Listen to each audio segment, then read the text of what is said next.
Andito po ba si Miss Joey Cruz? Miss Joey Cruz, andito po ba? Yes, Mr. Chair. Okay, Asan Chairman. po siya? Asan po siya? Ayan. Oo. Gusto ko lang po alam nyo, sa totoo lang, marami pong natatanggap na bashing eh. Hindi ko pinapansin. Hindi ko pinapansin yon. Katulad ni Kabayan, hindi ako naiinsulto, hindi ako nababagabag, hindi ko pinapansin, eh wala namang katotohanan yun eh. Ano? Kaya hindi ko pinapansin yan. Alright. Ngayon, ang gusto ko lang pong sabihin kay Miss Joey Cruz, in one of your vlogs in YouTube, you directed this statement sa akin. No? Akin mismo. Unang-una, hindi naman kita kilala. Hindi naman kita kaaway. Wala naman akong ginawang masama sa'yo. Tama ba ako, Mr. Chair? Meron po ba akong ginawang masama sa inyo? There is no personal action. Kaya nga, Mr. Chair, sagutin mo lang ako. Meron po ba akong ginawang masama sa inyo? No Meron ba, wala? None, Mr. Chair. Wala. Wala akong ginawang masama sa inyo, ha? Pinapatunayan nyo yan, ha? Pangalawa, hindi niyo ako kilala. Tama ba, Miss Joey Cruz? You do not know me personally.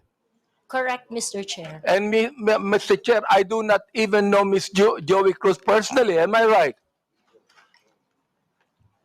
Correct, Mr. Chair. But, you made a statement against me.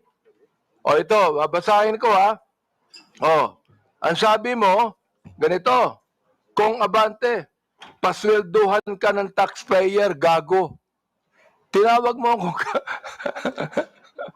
tinawag mo akong gago. Oh, bakit? Ba't mo ginawa sa akin yun? Gusto mo ba akong umiyak ngayon sa'yo? Sabihin ko, ba't mo ginawa sa akin yun? Bakit mo ako tinawag na gago? Bakit po, Mr. Chair? Please, yes. Mr. Chair, and I think it is already established that we do not know each other personally. Ano po yung pakilakas nga po? Hello, Mr. Chair? Mr. Chair? Okay. I think it is already established that we do not know each other personally. Therefore, the statement was said based in a not personal way, but it is an observation of my reaction Mr. Chair, on meron ka pang salita. Your observation is that I'm gago? Is that your observation? this pertains to the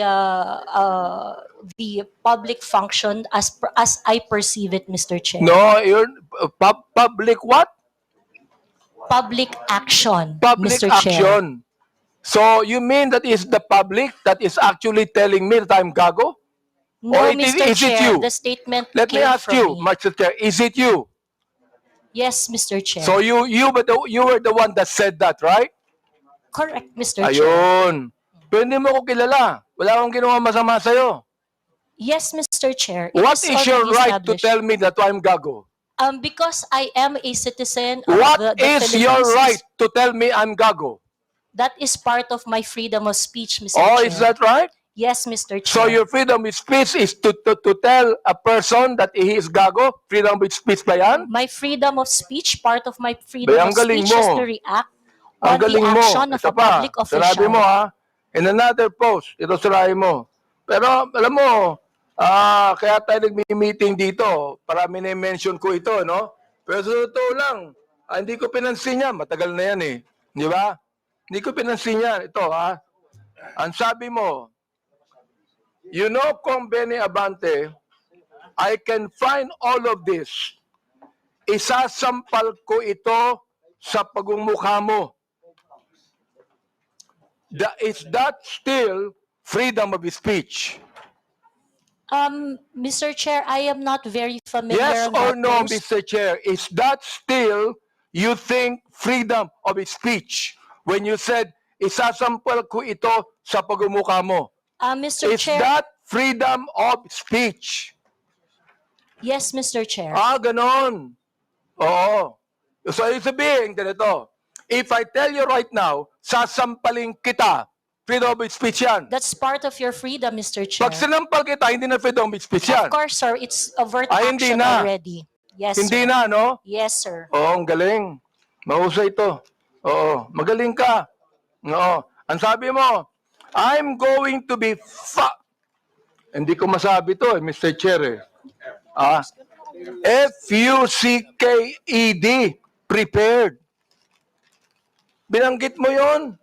Mr. Chair, Bakit naman? Mr. Chair, Ano may ba I nagawa know kong when kasalanan that post sa'yo? was posted? Mr. Chair, Oh. Mr. Chair, so that I can answer intelligently on the question You of, can, Mr. Chair, may I know you can the date answer of the intelligently, I but cannot what you answer. said here, is that intelligent? Let me ask you, Mr. Chair. Nung sinabi mo, Conbene Abante, I can find all of this, isasampal ko ito sa pagmumukha mo. Is that intelligent? Mr. Chair, I cannot intelligently answer if I do not know when the post was posted. You don't know, Mr. Yes, Chair? Mr. Chair, I think in a day I post maybe 50, Well, 50 posts in a day. I would like to understand, It Mr. means, Chair. Mr. Chair, that you can post something today and you forget that tomorrow. Am I right? That is correct, Mr. Chair. That's very likely. So, pakiklaro nga, Mr. Chair. Ano yung isasampal mo sa pagmumukha ko? That is why, Mr. Chair, for me to intelligently answer your question, I need to know when it was posted. Well, we are going to get the date when this was said. Thank you, Mr. You would Chair. be able to know. Thank you. Kaya, pinapakonfirm ko lang yung statement na yan eh. Ibig sabihin, do you believe, hindi ko na sabihin ang freedom of speech. Do you believe that this falls under protected speech? I'm so sorry, Mr. Chair. May you please repeat Do the you question? believe that this falls under protected speech? Mr. Chair, like I said earlier, I would like to know first the context of the post. But rest assured, Mr. Chair, that when I post in my platform, I make sure that it is a reaction on the news or public action.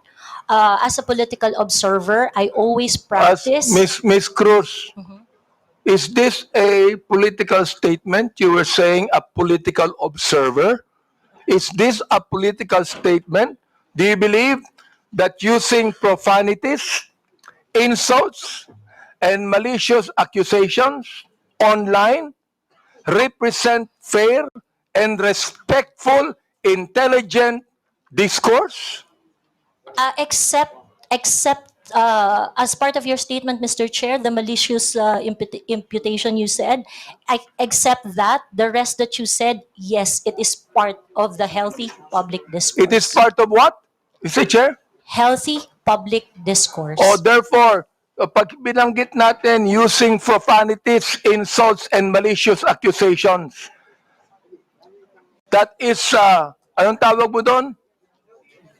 Part health- of the healthy discourse, Mr. Chair. Healthy discourse. Healthy discourse ba yon?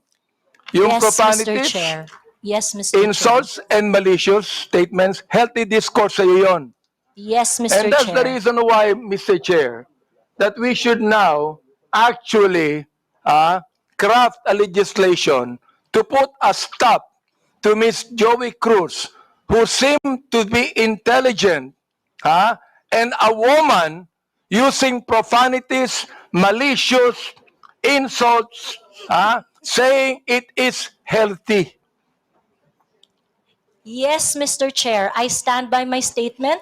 Everything you said, except the malicious imputation, which I do not do, is part of a healthy public discourse. It is part of my freedom of speech. In fact, it is recognized under the Universal Declaration of Human Rights Act that I It is should be able recognized to where? express my opinion without Miss interference. Joey Cruz, I am the chairman of the Committee on Human Rights, and this is not recognized.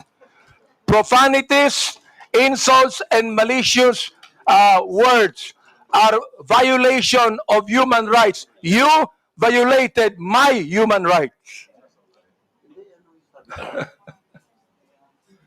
Mr. Chairman, Oh. Mr. Chairman. Mr. Chairman, may I inquire, sino po yung sa tabi ni no resource person? Please identify yourself. Are you the lawyer of Yes, Your Ms. Honor. Cruz? I'm Attorney Mark Anthony Manuel. I'm the counsel for Ms. Cruz, Your Honor. Please. Have you entered your appearance here? Yes, Your Honor, please. So Mr. please Chair. be reminded that you can only give legal advice to your client and you ask the chairman. Yes, Your Honor. Please sit not in the resource person at the back. You are not allowed to sit. At the back, you sit at the back. Yes, Mr. Lawyers are not allowed to sit beside the resource persons. And please be advised that ask permission for the chairman. Yes, yes. Also sit at Mr. the back. Chair. Yes, Mr. Do Chair. not sit beside your client. And rest assured that I am only advising my client as And to then, her so legal ask the rights. chairman the permission before you give the advice. Yes, Mr. Chair. Also sit at the back. Thank you, Mr. Chairman. Thank you, Mr. Chair. Attorney, please comply. Are you through?